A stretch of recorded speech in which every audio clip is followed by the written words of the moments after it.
So how do we avoid the frustration that holds us back in business? I've been there so many times. It kept me from growth, kept me from expansion, and it kept me from the joy of being a business owner. So many times in the past, I've been frustrated with my team, with feeling like I couldn't grow. No matter what I did wouldn't work. No matter what my team did, it didn't work. And I would penny pinch, and I would just, after a while, I was just focusing on all these problems. But I learned something that allowed me to grow, that allowed my team to grow, that gave me back the time in my day, the freedom that I had to focus on the things like growing. Insurance dudes are on a mission to escape being handcuffed by our agencies. How? By uncovering the secrets to creating a predictable, consistent, and profitable agency sales machine. I am Craig Pretzinger. I am Jason Feltman. We are agents. We are insurance dudes. And here it is. When I first started my business, I really handled the business poorly. Why? Because I went into it and I handled most things with emotion, right? But then with my team, I handled it with math. I would present numbers and all of these things of lagging indicators, the results of actions that I didn't know. And then I started realizing, why don't I know this? Why don't I know these actions? Right? And then I started realizing that I needed to handle my business differently. I needed to handle my business with the math. So I said, what are the results that I want? And that's when I realized, oh my gosh, I've been doing this all wrong. And I started following a 6-step framework that changed everything. And then I started running my business with math. And then instead of running my team with numbers, I was running them with emotion. And boy, it worked out so much better. So here it is. It's super simple. 6 steps. First, identify. I needed to identify the results that I wanted in my business, right? And knowing that I can get them, right? I needed to believe that I could get them. So these are the results that I wanted, okay? Number 2, I needed to quantify the actions that led to the results. So it does take a little time, but it takes a little work. But like, it doesn't matter, no matter what you're doing. If you're doing sales, you're doing some sort of activity that gets to the result.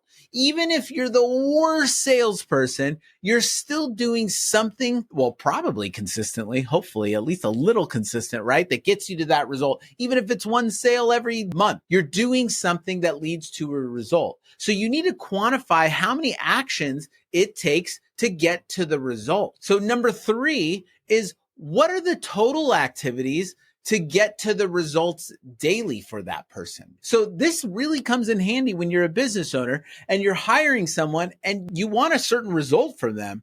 You need to figure out what are the actions that they need to do on a daily basis that will lead to that result, right? And then number 4 is make sure that they have the tools to do the activities to get the results. I've seen this so many times, like a business owner will want somebody to do something.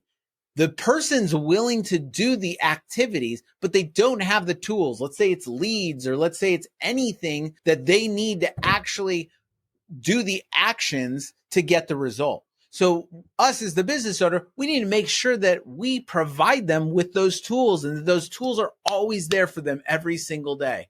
So that's number 4. Number 5, do they have the time available to do all the actions to get to the result? Now, this is just being realistic, right? Most of the time, they can probably do this, unless you have some sort of outlandish goal that if you actually did the math on it, you're like, dude, there's no way a human could do that. You're going to need 3 humans that are kicking butt to get that result. So you as the business owner, we have to look at this realistically. And we're not looking at the results. We're looking at the actions. Are all the actions, is this doable for the human? All right. So that's number 5. And number 6 is, do they agree that it's reasonable? So now that you have the actions, the goal, they have the tools, you know that they have the time, you've got to present this to them. This is what we need to do. This is what we do on a daily basis to get this result. Do you agree that this is reasonable, right? Most of the time, they will agree that it's reasonable, especially at the beginning of this. And so if we do this and we create that agreement at the end, then we have a plan to be successful. This doesn't sound very fun, does it? Wrong. It is. because it allows you to actually have fun. Because now, let's say Sally knows the actions. We have a game plan, right? Now, when I go to Sally, I'm trying to encourage her, right? I'm not coming at her with craziness. I'm just saying, hey, Sally, looks like, you got these numbers so far. What do you need more help with? Do you know how to do these things? And as long as she understands those, oh, no, it's working out. I got this. I was down one number here, but I was up over here. Okay. Then we're just discussing about the plan, the action plan, right? That conversation is a lot more fun, and you don't have to worry about stuff, and you'll actually understand whether or not somebody's going to get to a goal before they get to it. Otherwise, you only find out afterwards whether or not they had everything available to achieve that. So now that you know this, you know how to eliminate all the stress that is caused in your business by being just stressed out, and you can finally enjoy your work, and your team will want to work with you too. They will want to stay with you, and you'll want to work with them, and it becomes so much easier. So I hope this 6-step framework helped. And I hope that we can quantify everything that we need to do in our business to be successful and have that so that we can just focus on just being human and having fun with each other in our business. All right.